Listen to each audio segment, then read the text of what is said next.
Welcome everyone to the Deal Final Corner. So this is your weekly property talk show brought to you by Property Filter, hosted by myself, Guillaume Black, your favorite Frenchman. I'm the CEO and co-founder at Property Filter. It's the UK's highest rated platform to find deals, and we are on a mission to empower our property investor and deal sourcer members find another 1,000 deals this year, thanks to the Property Filter blueprint. And the purpose really with these calls and the Deal Final Corners is to give you more and the best of the available resources by inviting expert guests who will share with you the latest and most current strategies, tactics, and secrets, but what actually works right now in terms of finding and making deals and the reality of systemizing and running a high-performance business in property. It really is my pleasure to introduce you to Giovanni Patania, as well as his colleague Ryan. So I'll start maybe with Ryan, just so you know. Ryan graduated in Cambridge Business School in entrepreneurship. And I think if you look behind me, or you might not see, but I've got my own little Cambridge Business School picture here where we were invited earlier this year. So a little anecdote for you. And he's been expanding his portfolio that he started at the age of 17. After graduation, he grew his property business, of course, lectured at West Suffolk College. He's mentored young real estate investors. He's really active in the networking space, especially in the Northeast and North. And I've got a connection to these guys through the guys at Blue Bricks. And so it's been really a pleasure. So I know you've been mentoring people, Ryan, as well. And in your mentoring sort of career, you've won Excellence Awards for exceptional mentoring in property investment, which is not many people do. And for Giovanni, so co-founder of Windsor and Patania Architects. So previously, he's worked as lead architect at Foster and Partners, which is a global architecture firm, very, very prestigious. And I believe you contributed some of Apple projects, including designing the flagship Apple store in Paris on the Champs-Élysées, of all places. You transitioned from the corporate world and started your own architectural practice and built a successful property portfolio in Liverpool. Now you're financially independent and you use your expertise to help other developers build solid investment properties under your HMO architect brand. And this is where you got planning for, like literally thousands of Sui Generis HMO conversions. So I'm really happy to have you guys today on Deal Final Corner. And we're going to cover for everyone to understand Sui Generis HMOs, what are they and why they are lucrative investments. We'll talk about navigating compliance and, some of the misconceptions and some myths we're going to bust today so we can grasp all essentials and loopholes and things to avoid to build your HMOs to a great standard. We're really excited about you sharing some of your case studies where we analyze some real life case studies to understand, like mistakes people have done and best practices. So please, everyone, give a massive Property Filter virtual welcome to Mr. Ryan Windsor and Mr. Giovanni Patania. Thanks so much. Over to you. Thank you so much for the comprehensive introduction. It's a pleasure to be here today. Let's see if I can share my screen, right? And we get started. So screen number 2, all right? Can you please confirm you see my screen? Indeed. Okay. Indeed. Thanks so much. Fantastic. So, and let me double check as well if I can see the overall chat. I see the chat. Amazing. All right. Okay, Ryan, would you like to make a little bit of an introduction, or I think we can get started straight away? What do you think? Yeah, we could do a little introduction. Yeah. Okay. So yeah, we've been around since 2017, so it's been a while. It's our 7th year in the HMO market. From next week, we are upgrading our brand. This is the new logo. I hope you like it. If you don't, let us know before we publish it, so we can make some tweaks.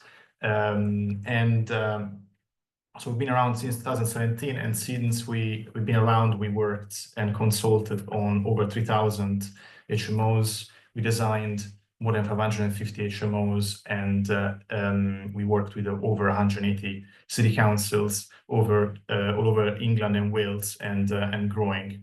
Our hubs are Liverpool, Cambridge, and London, and our projects, as you can see, are all spread over England and Wales. So we're going to do a little exercise, right? Just to get to know each other a little bit better. I see we have around 50 people in the room, which is great. Would you mind to just score your Sui Generis HMO experience? So score type 1 in the chat if you're just starting out, 2 if you have good experience, and 3 if you are an HMO veteran, right? So just for me as well to understand who's in the room, how to tailor the content for today's presentation. I see a lot of new starters in the Sui Generis HMO sphere, which is really, really interesting to see. Once and once and once, a lot of once. Thank you, guys. Thank you for being so proactive with the messages. And next, so are you working on a project at the moment? Type yes if you are working on a project, so Y. N if you're not working on any projects, or L if you're looking for a project, right? Okay, so we have a few yeses. Paul is looking for a project. Simon is looking for a project. Jets, some people are not looking for a project. A lot of people are looking for projects. So I guess you are in the right place with property filter to find the right property you're looking for, right? And today we're gonna go through the realm of Sui Generis HMOs. As I mentioned, there's a lot of content to go through, and we're gonna get quite technical. Usually this webinar we deliver in 1 hour and a half, so I have to package it, so it's only 40 minutes. I'll do my best, but just make sure you have a notepad with you and take notes, please. And if you have any questions, feel free to type them in the chat so we can answer them at the end, all right? So the title of today's webinar is Sui Generis HMO Success, everything you need to know to start your Sui Generis HMO journey, right? We're going to go through what is a Sui Generis HMO, Sui Generis HMO compliancy from planning, fire, acoustics and licensing, some case studies from our own projects with our clients, the difference in between kitchenettes and tea making facilities, which is a big one when it comes down to HMOs, in Sui Generis HMOs, cash flow boosting strategies, how to get commercial evaluation, how to get the best commercial evaluation, and then top recurring developers' mistakes. So let's get started. As you know, there are different HMO categories. There are 3 to 4 bedroom HMOs under selective license, 5 to 6 bedroom HMOs under mandatory license, and then you have the 7+ bedroom HMOs still under mandatory license. You can do 3 to 4 bedroom HMOs and 5 to 6 bedroom HMOs under PD rights. You don't need a planning application in most of the cases, right? Unless you are in Article 4 area, but you always need a full planning application for a 7+ bedroom HMO. Sui Generis HMO, that one. Why Sui Generis HMOs? Why should you go for a Sui Generis HMO instead of a C4 use 6-bed HMO, for example? Is a better leverage of your time, because you are focusing your time on one property, a bigger property. So it's one planning application instead of multiple planning applications, right? Is a profit boost because under one roof you have multiple units, more than 6 units, 7, 8, 9, 10. We've designed some 24 bedroom HMO schemes, 8, 9 bedroom HMO schemes in London as well, which are cash flowing really, really high. So yes, you're gonna spend a little bit longer in the planning process, but you're gonna get an asset which is performing much, much better than a 6-bedroom HMO, for example. And these properties, in some cases, they generate a positive impact on the community, because some HMOs conversions, they are converting not residential buildings, but commercial buildings, offices, pubs. And of course, under one roof, you have multiple units. You can optimize property management in a better way, yeah, because one property manager for the whole property is easier to manage. So which are the most typical Sui Generis HMO conversions? Of course, houses. We do a lot of end-of-terrace houses, conversions into 8 to 9 bedroom HMOs. You do a set extension, loft extension, rear extension, first floor extension, etc. But then you can also convert offices, pubs, churches. We've done churches, believe it or not, into HMOs, banks into HMOs, police stations into HMOs, warehouses into HMOs, right? So these are some of our projects which we converted into Sui Generis HMOs. So yes, a lot of Sui Generis HMOs are 7+, 7, 8 bedroom HMOs, but there is a whole realm of really massive HMOs which are 20, 30 units, yeah? So the Sui Generis use class, by definition, it means its own kind. and is a planning use class which describes basically a special category, and it fits different use classes, including the large HMOs. An HMO is classified sui generis if accommodates more than 6 unrelated individuals. So as soon as you have the 7th occupant in your property, even if you have 6 bedrooms, right? As soon as you have the 7th occupant, you are running a sui generis HMO and you need planning application for it, okay? Really important, in a sui generis HMO scheme, the bedrooms must not be self-contained, right? So we are not designing a block of flats. Remember, there's a fine line in between HMO bedrooms and a block of flats in some cases, because as we know, you want to maximize your profits. Sometimes you want all-en-suites, you want kitchenettes, right? And the more amenities you add to the bedrooms, the closer you get to a self-contained scenario, which is a block of flats, which planning doesn't like, right? So be careful with that. Sui generis HMO journey. So everything starts with planning. First thing is planning. You get planning, then you move on. You don't get planning, you go on site, you are taking a massive risk, right?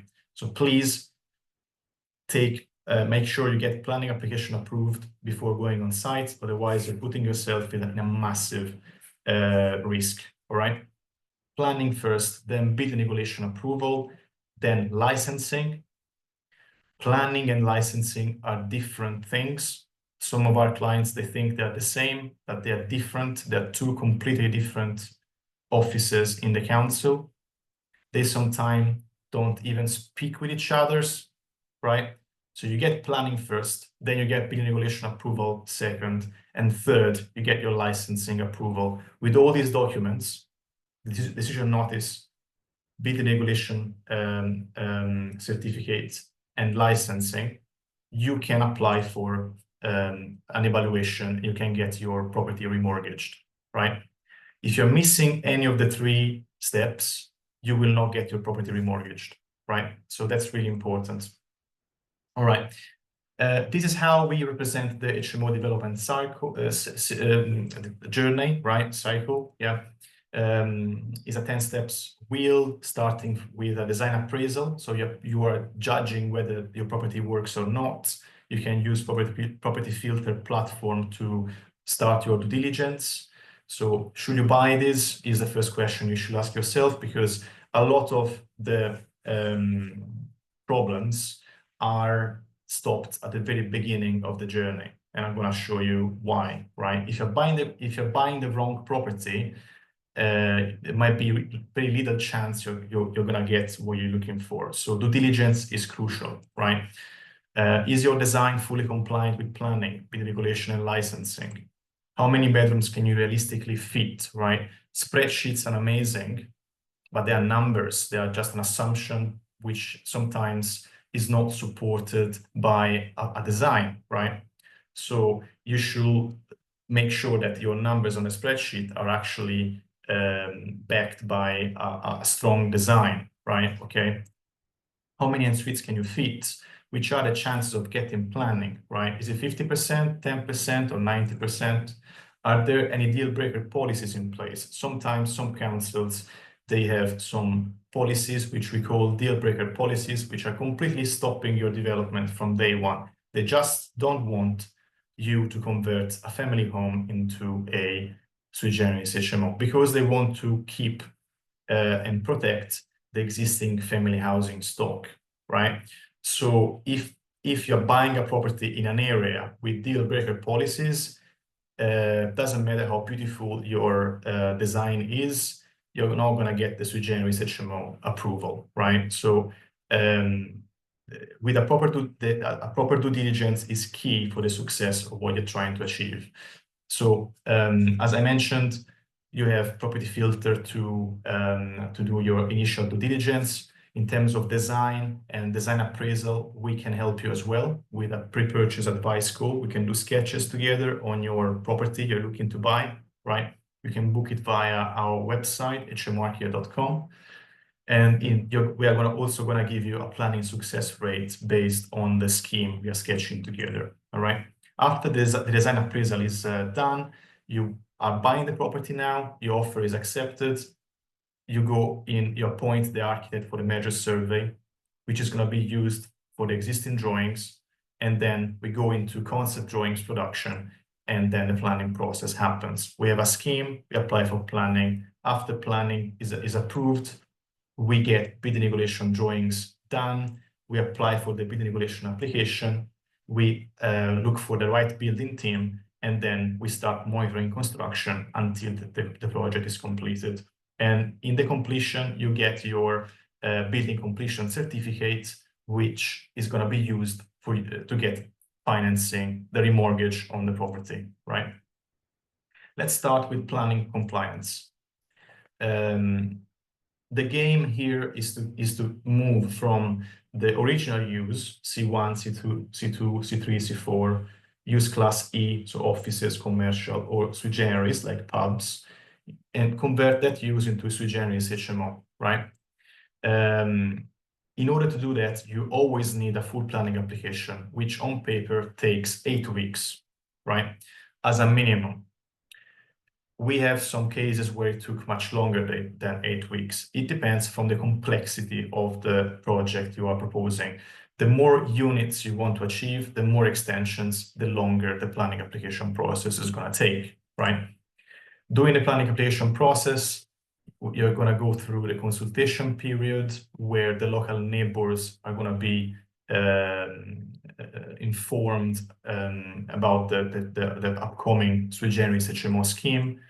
And then after the consultation period is over, there is the determination period where basically the property, you're getting a decision notice. And we can negotiate with the local authority if there is any movement in how the scheme should be readapted for approval, right?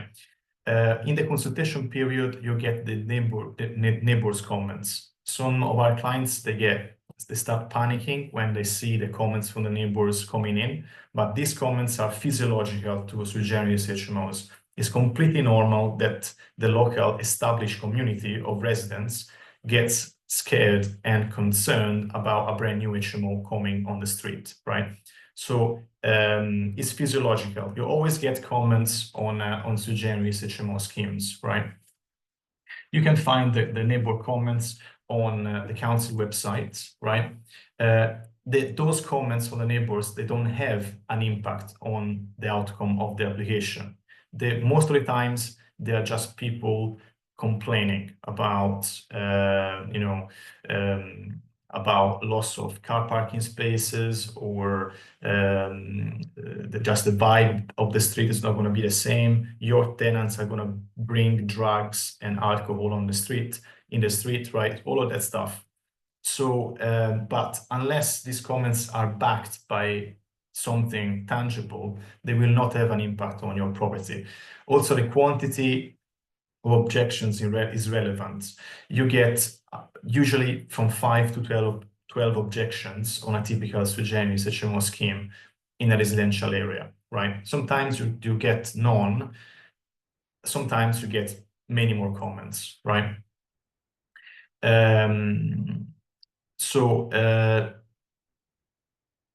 For example, we did a pub conversion in Liverpool, right, into a 15-bedroom HMO, right? And during the consultation period, the neighbors, they created a Facebook group with thousands of people protecting this pub, right? Despite that, we got planning anyway, because we were able to demonstrate that the pub use wasn't appropriated anymore for the street, and actually a high-spec HMO was better for the street and for the town in general, all right? On the other hand, we got another project with 70 objections, right, on an 8-bedroom HMO scheme that was in the Greenbelt, right, of London, and with this amount of objections, the planning application can become of political relevance. So in that case, there isn't much you can do to sort of move ahead with the application, right? So you need to be careful about, but this property was in a really established residential area, while the pub was on a commercial street, right? So if you are trying to convert something in an established residential area in Greenbelt, it's difficult. It's much more difficult than in other situations, right? When there are enough objections, the council will call a committee meeting, right? And the committee meetings are called only for larger developments or if there are too many objections. In this case, your agent will have to basically deliver a speech in support of your application, right? The speech will need to address all main council objections and the local community objections, right? So as long as you have the right speech, the right agent, we've done it a few times, you know, everything should be fine, right?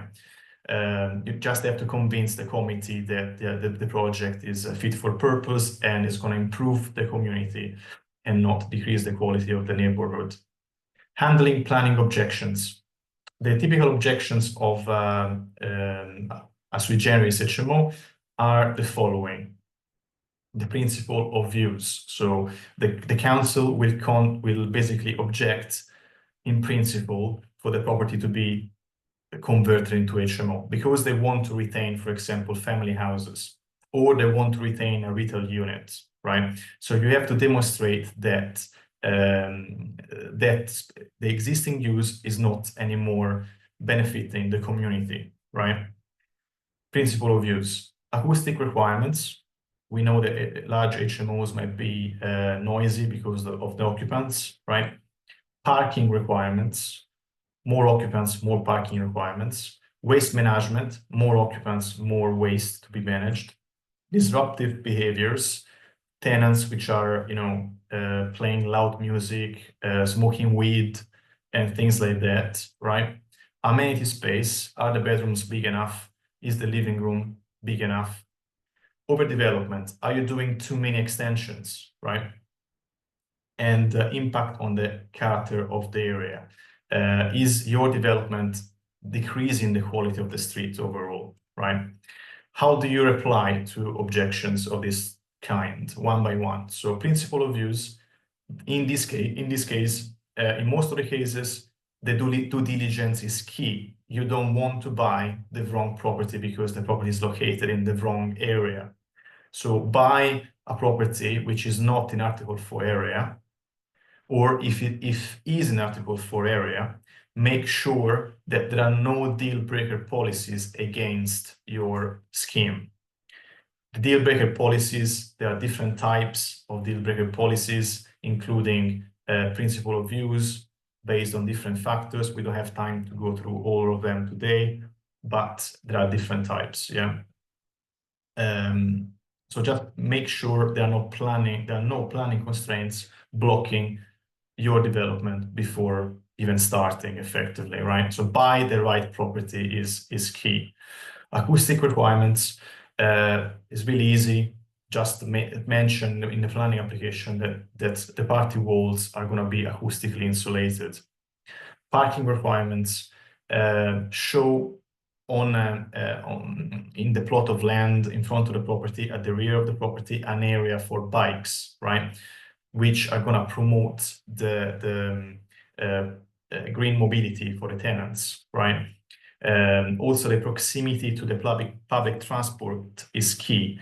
If you don't have parking spaces, right, don't buy a property which is in the middle of nowhere. The property should be located within 20 minutes from a tube station, a train station. So in this way, it's going to be easier for you to justify the lack of parking spaces. If you still have to demonstrate that the increased number of occupants is not going to have an impact on the parking provision, you can still appoint a transport consultant to produce a transport statement, which showcases that actually the scheme will not have an impact on the local parking provision, right? Waste management, outline an area for waste management and submit together with the application a waste management plan. Disruptive behaviors, submit together with the application an HMO management plan, showing that you have an agent and a plan to manage the HMO. You're not, you are a professional landlord, right? Amenity space, make sure all the spaces are following the standards and the compliance. Overdevelopment, make sure all the extensions are following the local plan guidelines, and if you are pushing the boundaries, make sure there are some buildings in the area which are similar to yours, which you can refer back to in the planning stage. Impact on the character of the area, you can appoint your architect to produce some computer-generated images to show that the property is actually enhancing the quality of the area with the design and features, etc. All right. Increasing planning success rate. So make sure the design complies with the local planning policies. You can split the application in multiple parts. When you have, for example, we've done a few 9-bedroom HMOs in Acton, London, right, which is now becoming Article 4 area in a couple of years.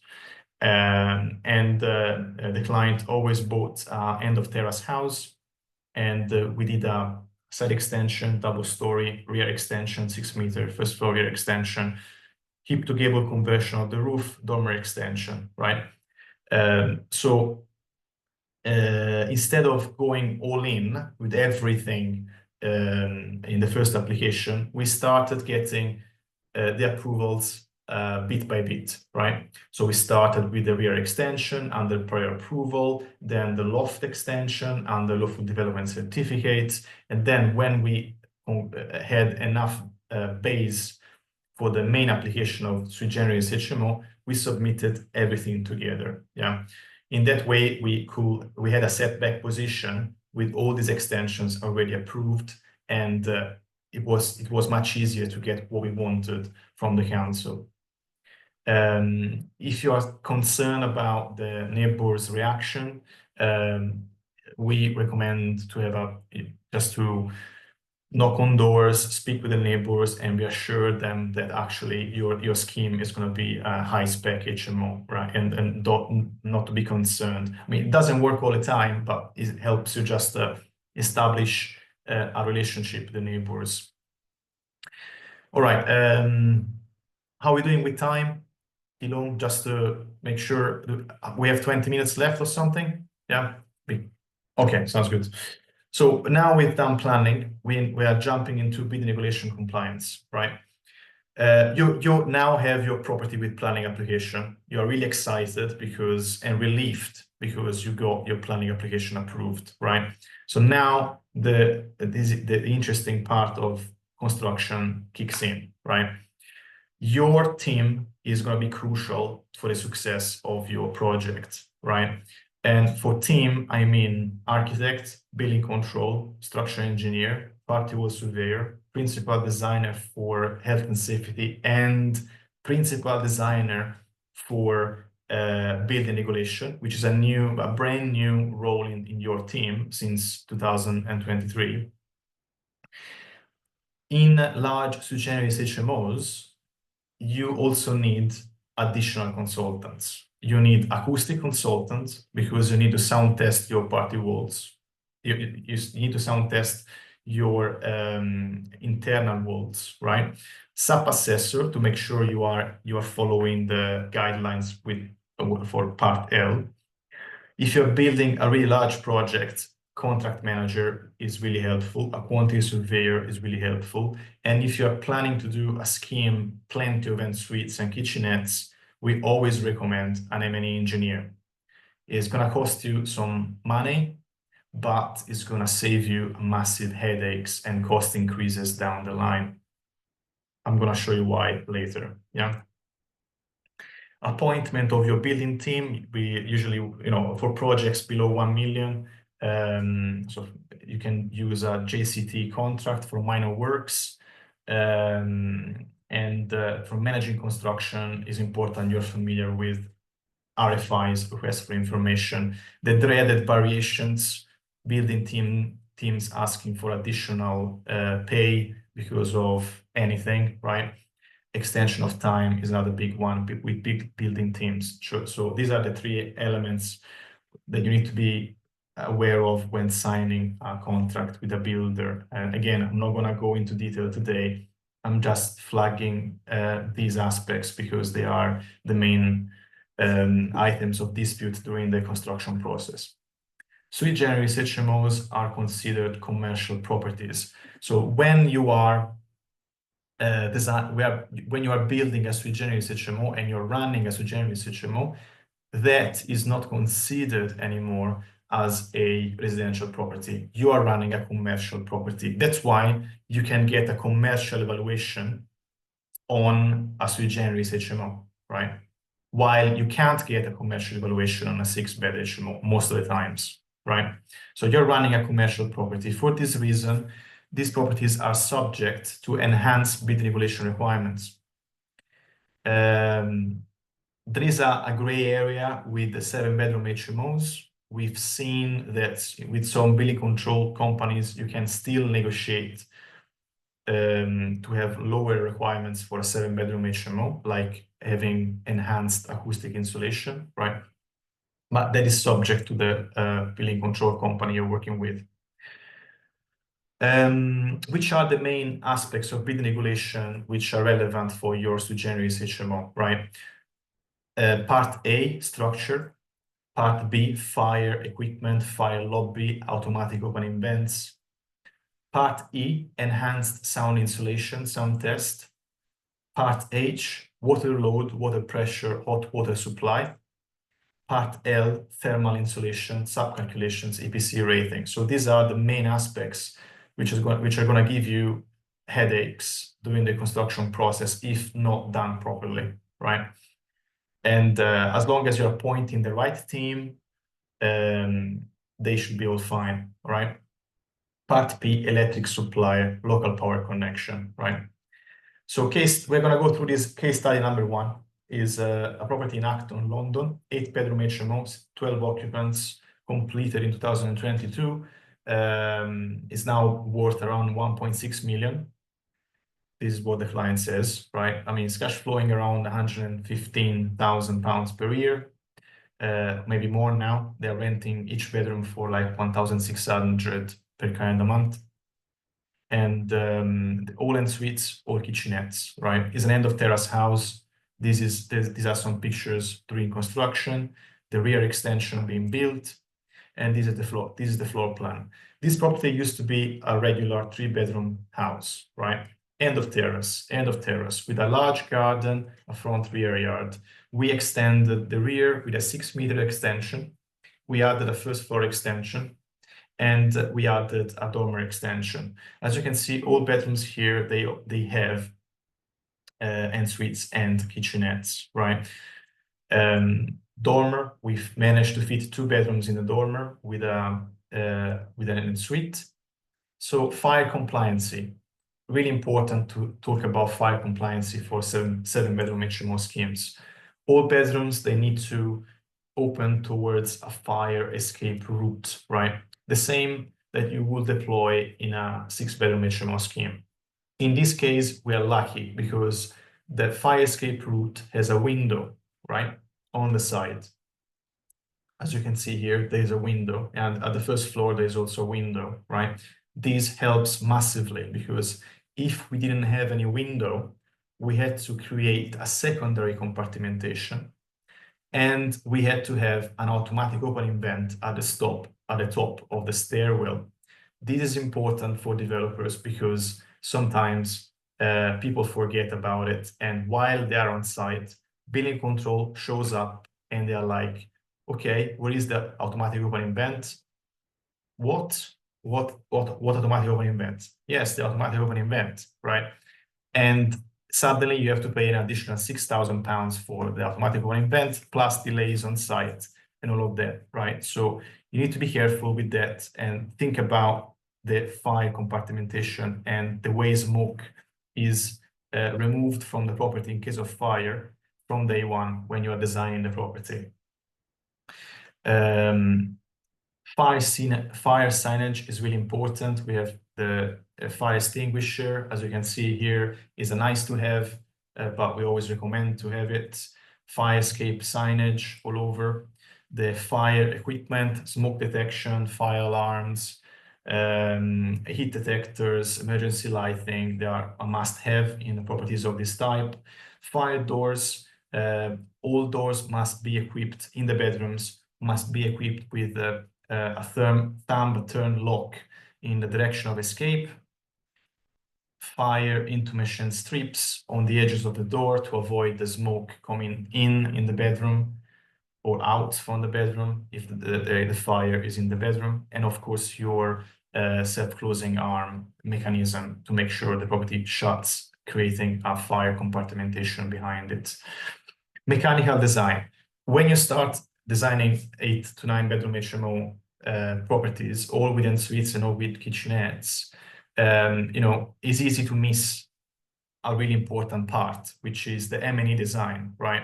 All these en-suites, all these kitchenettes, in order to be functional, in order to work, they need a much heavier set of cylinders and a plant room, right? So you need to find an area in the property to accommodate all these additional features, right? In this case, we didn't have space inside the property, so we had to build an outbuilding with all this, the water tanks and water cylinders. And plus, we also had to have a plant room inside the property for additional water tanks. So as you can see here, we have the water tanks inside the property and the outbuilding with additional water tanks, right? The boilers and the water tanks, right? I just wanna maybe just jump in here, Gio, Yeah. because this is really, really important. So we get contacted almost on a weekly basis where someone is going through a project. We weren't involved in the project. This is a new project for us, and they've encountered problems. This is just one of them, and it often gets missed. I think this is why Giovanni wants to spend a bit more time on this. So, if you are considering doing this type of development, this can be a make or break, because if you don't design it inside and you can't fit it inside and you need it, it's game over. You won't get it approved.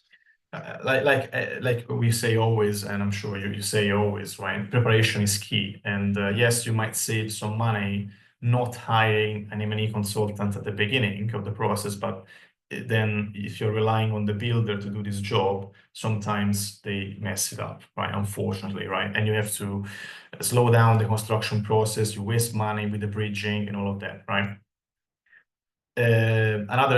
So that part is for water supply. Now, another part really important is electrics, right? More rooms, more bedrooms, more occupants, more electric consumption, right? For a property of this type, you need a 3-phase supply. You have to upgrade your property with a 3-phase supply. And if you don't think about it and you don't apply for it in time, you're going to waste time. And again, it's going to slow down the whole process. M&E engineer is going to help you with that. And since the beginning, I'll show you a horror story in the next case study about this aspect of the project. So we had to position the 3-phase supply at the front of the property. Then we have another area for all the meters. In this case, we have different meters for every bedroom. So each bedroom has is independent electricity consumption, as you can see here. And this one here is the light the switchboard for each bedroom. They have their own switchboard. So it's worth spending a couple of minutes on the difference in between kitchenettes and tea-making facility, right? So kitchenettes, they look, kitchenettes, some developers, they want to have as many amenities in these kitchenettes, right? But sometimes the planning department finds out and suddenly they ask you to remove a part of the kitchenettes, because if you have a proper kitchen there, they basically will think that you are doing a block of flats. And if you're doing a block of flats, you have to apply for a different type of planning application, right? So that's why we also always recommend to instead create a tea making facility, right? What does it mean? Which is the difference? You don't have built-in cooking facilities. You don't have an oven. You don't have a washing machine. You only have a sink, a microwave, a fridge, some cupboard space. In this way, it's much easier to sort of persuade the council you are not running self-contained units, all right? And recently, I mean, a lot of developers, they push these boundaries because in many times planning and licensing are not speaking with each other. So they get licensing on something without planning knowing about it, right? So far, a lot of developers in London, other areas of the country, they've been playing this game. But what we've seen recently is that more and more planning and licensing are starting to speak, to the point that in Acton, for example, when you submit a licensing application, they will send over the floor plans to the planning department, right? So there is no escape, right, from it in some parts of the council. So be careful with that, right? This is a kitchenette, so you shouldn't have a built-in cooking facility. You shouldn't have an oven built-in. It's okay to have a sink. It's okay to have sockets or a fridge, but no washing machine, right? This doesn't mean you can't install them. You can install them at your own risk, effectively, and you need to make sure. You need to make sure you can remove these items if the planning officer comes in, right? En suites. So en suites, we are experts in designing the tiniest en suites. I think the smallest we ever designed was 1.5 meters by 90. It was built and is in use. We have a property with 4 en suites which are that small, right? They are wet rooms, right? You can't have a shower box. I don't think you can go smaller than that, right? Case study number 2, Sui Generis HMO. In this case, is another property in Acton for the same client. 9-bedroom HMO, 10 occupants. This one here is annual cash flow of around 160,000 to 180,000. Development is now worth around 1.8 million or something to 2 million.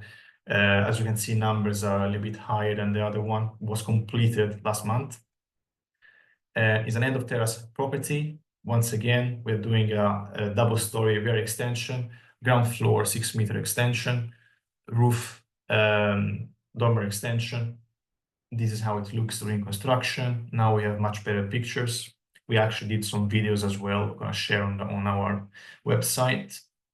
Some pictures of the dormer. So in this case, we have a garage on the side, which we are demolishing in order to create a double-story rear side extension. All bedrooms with an suite, all bedrooms with kitchenettes. And as you can see, also here we have an outbuilding with water cylinders and a space inside for the boilers, right? 3-phase property supply. And in this case, the fire lopping works in a different way, right? Because we don't have a window openable towards the stairwell. And if you don't have a window which opens toward the stairwell, you either have to install an automatic opening vent at the top of the stairwell, or you have to create double compartmentation, meaning that in front of your bedrooms, you have a corridor, which is fire compartmented, and then that corridor has another door which opens towards the stairwell. So if you want to get to your bedroom, you have to open 2 doors instead of 1, right? Is a double compartmentation. This is gonna remove the requirement of having an automatic opening vent at the top of your stairwell, which is costly. There's additional maintenance. You don't want that, right? Double compartmentation, we remove the need for an automatic opening vent. This is an automatic opening vent. They are basically skylights which open automatically in case smoke is detected in the property to let the smoke out from the building. The roof was extended as well. We managed to fit a bathroom in the pitch roof of the side extension, kitchen, dining. So there are 2 kitchen areas in this property, and another bedroom here. All right, some more drawings about the property. Acoustic design. In terms of acoustic design, this is what you usually see when you're working with acoustic consultants. You need to increase the acoustic insulation of these properties. You can't have 10 centimeters thick partition walls. As you can see from the right, is a picture I took on site. 20 centimeters is the bare minimum you need for a decent acoustically insulated partition wall within a large Sui Generis HMO, right? Obviously, that means you have less space in the bedrooms. You have to factor that in since day one, because otherwise you're not gonna use the right design elements for your Gio, bedrooms. if I may just jump in on this, this is another important point for us. So we speak to a lot of people every day who are thinking about buying property, and they might have been sold the property by a sourcing agent, or they're going through conveyancing, or the estate agent is saying it's going to be a perfect, 7, 8, 9 bedroom HMO, so commercial HMO, Sui Generis HMO. And we do a feasibility study like early doors, even before purchase. That's the best time to do it. And we look at all of these elements based on what their brief is. I want a 7-bedroom, 8-bedroom HMO. And sometimes we have to say to them, based on our feasibility study and looking at all of these requirements, there just isn't the space you once thought there was. So obviously it's our recommendation not to buy the property. So yeah, again, a really, really important point. You have to factor this in, and the loss of space when you are dealing with these commercial properties, which they will be seen from a building regulation point of view, from a planning point of view. Requirements go up. Thank you, Ryan. 20 centimeters thick partition walls and also thicker floors. You need additional acoustic insulation between the floors in between bedrooms, right? Which means you have to install acoustic resilient bars, double layer of acoustic plasterboard, etc., right? The sound engineer will come over and will sound test 2 samples of floors and 2 samples of walls, right? And you have to pass a total of 6 tests, right? Because for the floor, you have to pass both impact sound insulation and airborne sound insulation, while for the walls is only airborne sound insulation. So there's always this moment at the end of the Sui Generis HMO scheme where the acoustic consultant, the acoustic engineer comes in with their sound equipment. They start measuring, and everyone is shaking because obviously we don't know whether the builder actually fits everything to the specifications, right? Luckily, we never had a problem with it so far. Yeah, finger crossed, Sui Generis HMO license. So licensing. Now we're getting into licensing compliance. So local HMO standards. It's important you follow the local HMO standards, which are different for every single council. You can find the guidelines on the council portal. National HMO standards are generic guidelines. If there are no local standards, usually you get the typical standards for single bedroom of an HMO is like 6.51 square meters minimum size. For a single occupant, if you want 2 occupants, is 10 square meters plus, right? These standards by local council will give you also an indication on the specs, bedroom sizes, bathrooms, kitchens requirements, living room and dining rooms. Let's close this presentation with a quick recap on the Sui Generis HMO evaluation.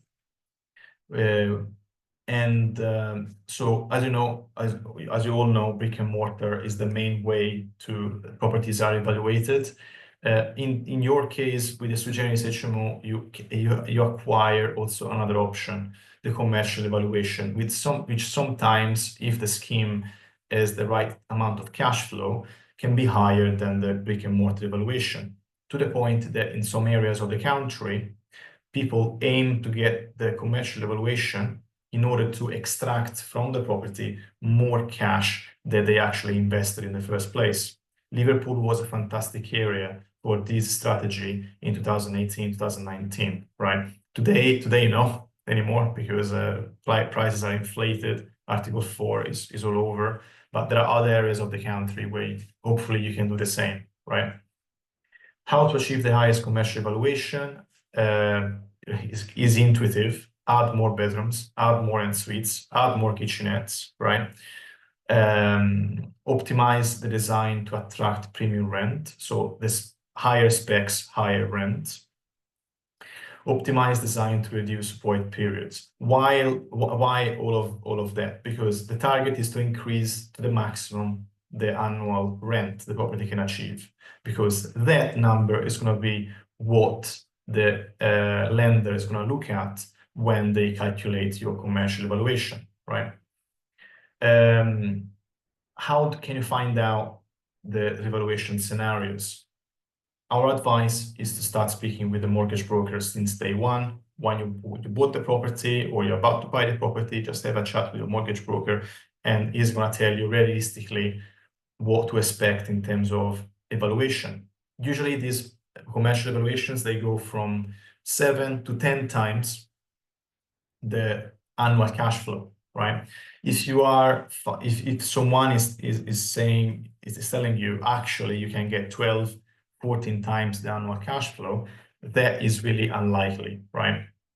7 to 10 times is where most of these commercial refinancing deals are sitting at. Yeah.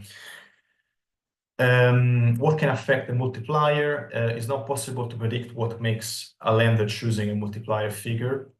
However, the location of the property can be a factor. Why? A surveyor is sent to the property by the lender to check the comparables, because ultimately the lender needs to make sure they can resell the property at least for the same price of the valuation, right? Lenders, they always want to see the landlord experience. So 6 months to 2 years is the bare minimum, right? Otherwise, your range of lenders, they reduces, right? Less experience means less lenders available and higher interest rates. If you don't have any experience, if you've never done it before, you can ask us, your architect, or any consultant involved in the project for a PCC, a professional consulting certificate. Basically, is a certificate which certifies that the building has been built to the standard of building regulation, right? And all the liability goes to the architect or to whoever signed it. Yeah. So it's a guarantee for the lender that they're buying a solid product. They're financing a solid product. Yeah. Which is the documentation for commercial finance. You need a HMO license, HMO planning. You need a building completion certificate. So all the 3 steps we mentioned before. All the certificates of the property, gas, electrics, fire, blah, blah. Yeah. Interest rates, they are looking like that. So we have an arrangement fee, depending from lender from 0 to 5%, an annual interest in between 5 to 6%, as in 2024. And what's influencing the interest is the loan size and the landlord experience. Yeah. Timeline: this commercial finance is usually released after 8 weeks from application. The mortgage is agreed in 2 weeks after receipt of documentation. And once the lender surveyor shares the property valuation, the mortgage is released. All right. Let's recap this presentation with the recurring developers' mistakes, which are the typical developer mistakes. As I mentioned many times during this presentation, underestimating the importance of M&E design.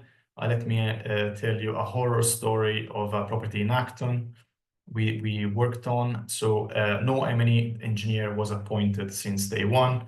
And basically, during the construction process, they went to apply for a 3-phase upgrade for the property.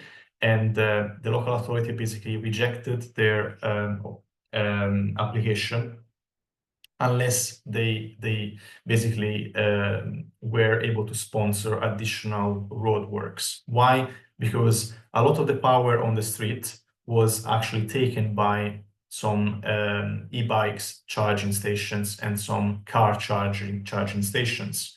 So they had to basically find the additional power, electric power, from further away. So I had to dig a hole in the street to get to that source, right? And initially they budgeted for this additional work a total of £60,000. £60,000, right? Which were not factored in the overall budget of the project, because no one knew that there wasn't enough power supply on the street, right? So after negotiations with the local authority, the service provider, the contractor, they managed to halve this additional fee to £30,000, but still they had to pay £30,000 extra because no due diligence was done at the beginning of the process. We suggested to the client, as we would always do, to hire a professional, and it probably cost about 5,000. But the client said to us, I think something like, we've spent enough money on consultants. Our builder knows best. And we said, well, I mean, have they done as many projects as us? Have they seen what happens if you don't do due diligence? Obviously, they didn't want to listen to us about that. So probably if they spent £5,000 up front, they probably would have saved 25 additional, right? So that was the best case. We helped them save an additional 30, but it could have been 30 to 60,000 pounds worth of savings effectively. So yeah. It's a big one. M&E design is a big one for Sui Generis HMOs. Some of our clients, when they start out, they still add then suites as part of the bedroom area calculation. And suites, just as a reminder, they are not part of the bedroom area calculation for licensing and planning purposes. They are completely a separate number. Yeah. Another mistake is forgetting about Sui Generis enhanced acoustic insulation. We also heard horrors, not in our projects, but we heard horror stories of developers building everything and then completely forgetting about the acoustic sound test at the end. And they had to basically strip out the walls and enhance the walls with acoustic insulation, and then lose money, lose time, and all of that, right? So think about it from day one. Installing over-specified kitchenettes. So again, you get dragged by the numbers, those beautiful spreadsheets with that amazing cash flow number, but then you get hit really hard by the reality of planning. The planning officer shows up and they send you over an enforcement notice to remove the kitchenettes ASAP or pay a fine, right? So you need to be clever and design tea-making facilities which are flexible and they can be, if needed, despecified in order to meet planning regulation.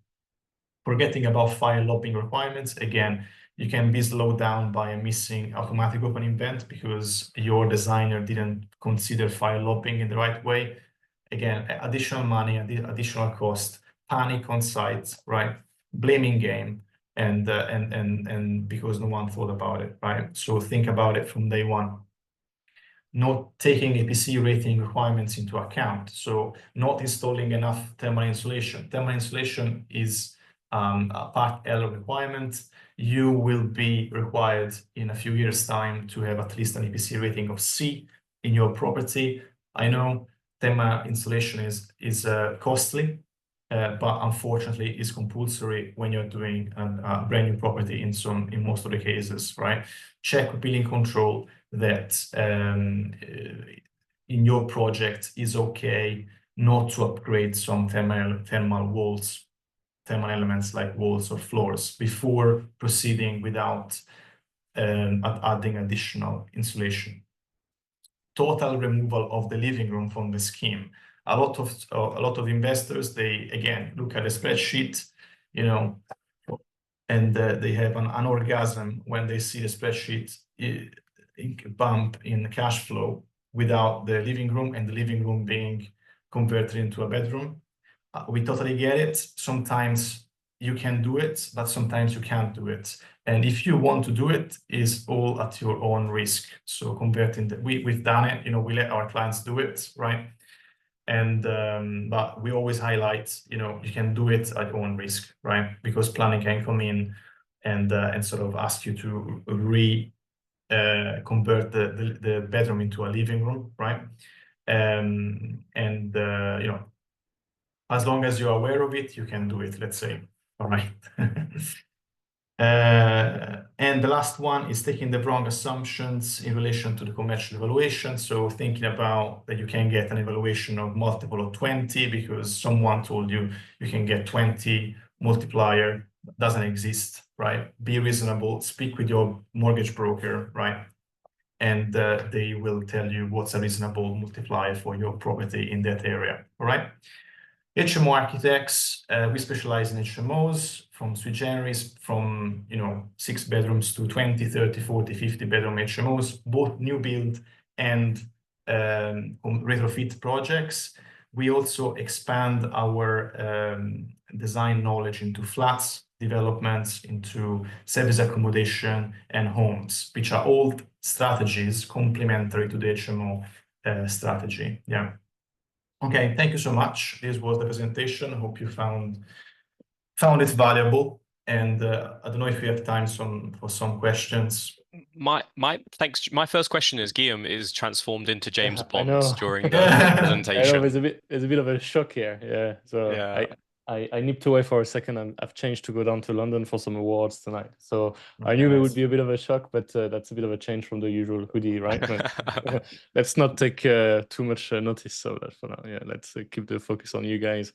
So yeah, thanks so much. Like that was so really thorough, and I don't think we've had such a level of detail and really good quality presentation. So that was really cool. Yeah. So thanks so much. And let's see if did you take a note, Ryan, of the questions people had, and if you want to take them in turn, and we can do another few minutes, to make sure everyone's had their question answered. There was a first question from Jez. He's asking, how many kitchens and lounges would you have in a 15-bed HMO?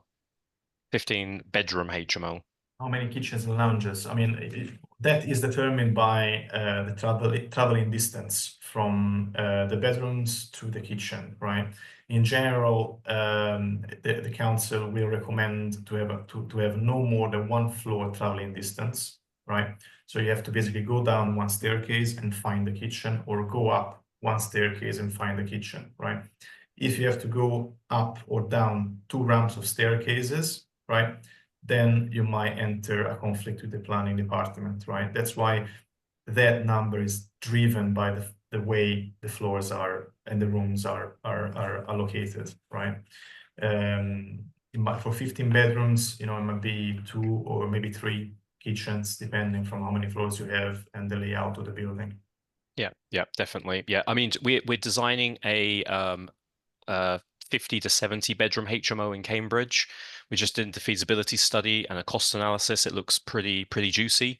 It's interesting though, because we're not just doing 50 bedroom HMO. It's going to be flats that are converted into HMOs, but 3 basically blocks. So each block will have its own independent kitchen, etc., communal areas. So yeah, we just have to take it on a case-by-case basis. We got another question, Gio, on price per square meter for a hard conversion, i.e. an old building. I mean, this is the golden question everyone wants to ask. Maybe you can shed some light on it. So can you repeat the question again? How much would it be to do a renovation, price per square meter on an old building? So it depends from the area. I mean, London, the property I showed you, I mean, the price per square meter was ranging in between 3,500 to 4,500 because of the specs, because of the location of the project, right? While you can go as low as 1,800 to 2,500, right? If you're in Liverpool, it can be 1,200 to 1,800, So yeah, that would be, that's the range, more or less. Yeah. Tom Keeling is asking, well, he says it's super helpful, so thanks, Gio. He says, any advice on getting accurate yields for the anticipated commercial valuation? Accurate yield for anticipated commercial. As I said, just step one, understand how many bedrooms you can achieve. Step two, do a market research to see what similar properties are going for in terms of monthly rent, right? Mm. And step three, speak with a mortgage broker to understand a reasonable multiplier. Yeah. That's the problem. If there's also a component in this which is a variable, which is obviously your experience, right? So I've been investing for 17 years. I have a portfolio. I might get a slightly higher multiple on income than someone who has no property experience or no HMOs, right? But then you might get a bad valuation, or not a bad, but a less good valuation on the first one, and then if you know that on the second and third one you're going to get better, obviously it's a journey. You have to take that first step. I'm not sure if Guillaume has a mortgage broker, but if anyone wants to email us, I have one who I've been using for 7 years, who's very, very good. Happy to obviously connect you. Fola Youssef asks or says she has a potential 10-bed Sui Generis HMO conversion in Nottingham, sourced on a property filter. So that's really good to hear. So on they are. Oh, okay, yeah. Okay, so I think they're looking to source it on, yeah, and then they've given their details. So maybe if you want to talk to us or talk to Guillaume, I'm sure there's someone who might want it. If it was an existing block of flats, this is Jan, in which cases would converting a HMO improve the valuation? So existing block of flats. To 5 flats, but there's no mention of en-suite size. Okay, so I mean, the en-suites in general, there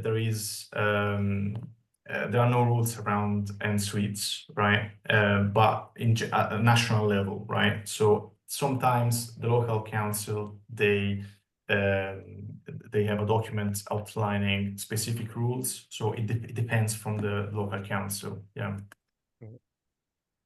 Yeah. Okay, so Robin's asking or saying we're converting a terraced house into 5-bedroom. Local rules state the bathroom should be 2.74 square meters, but there is no mention of ensuite sizes. Do you know if they can be smaller than 2.74 square meters if for sole use of that room? Yeah, I think you just covered this, Joe. Yeah. You missed Ian, which was what's the viability? Have you seen viability on converting existing blocks of flats into HMOs to increase density? It was The one just above, yeah, okay, so I see that. Yeah, so if it was an existing block of flats, in which cases will convert into HMO into evaluation.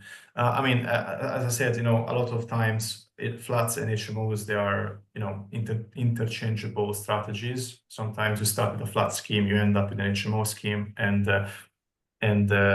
vice versa. Yes, a lot of our clients, they start with the flats, and then to improve the valuation, they move to HMOs, right? Be careful with that, because for example, in Liverpool, we had a client which wanted to start with a strategy in mind, but he didn't.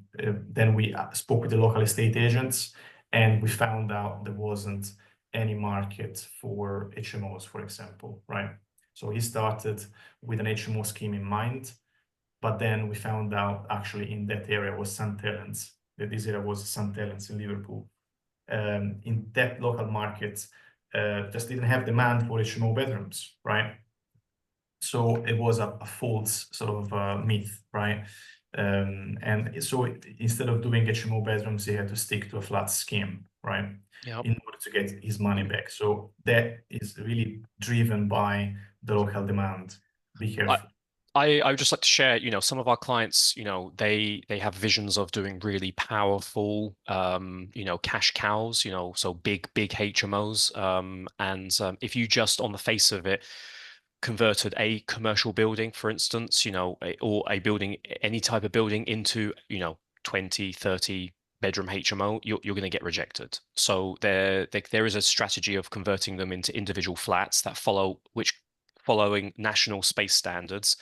and HMO standards, building regs, planning, licensing, and mapping them, and then one by one submitting PD applications to get them, all online and approved as compliant HMOs, and getting that change of use.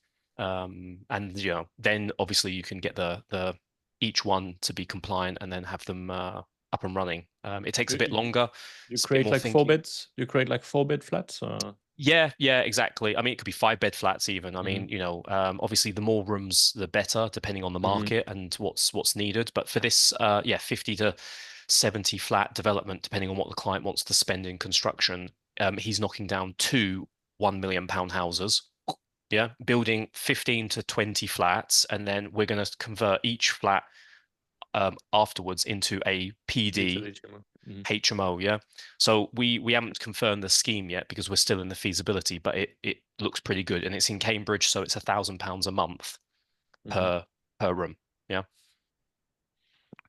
Awesome, guys, and thanks so much as well sharing your details. So there's details for their Instagram pages, and have a look at their website. Reach out to them if you need any help for your projects. And yeah, thanks so much, guys, for the presentation. That was super thorough, super useful, super helpful. So I really appreciate it. Do you have any sort of closing sentiment for us today? No, I mean, in general, thank you so much for being with us till the end, right? It was really a content-heavy presentation, so thank you so much for following it. As mentioned, feel free to click the follow button on our Instagram page, HMO Architects.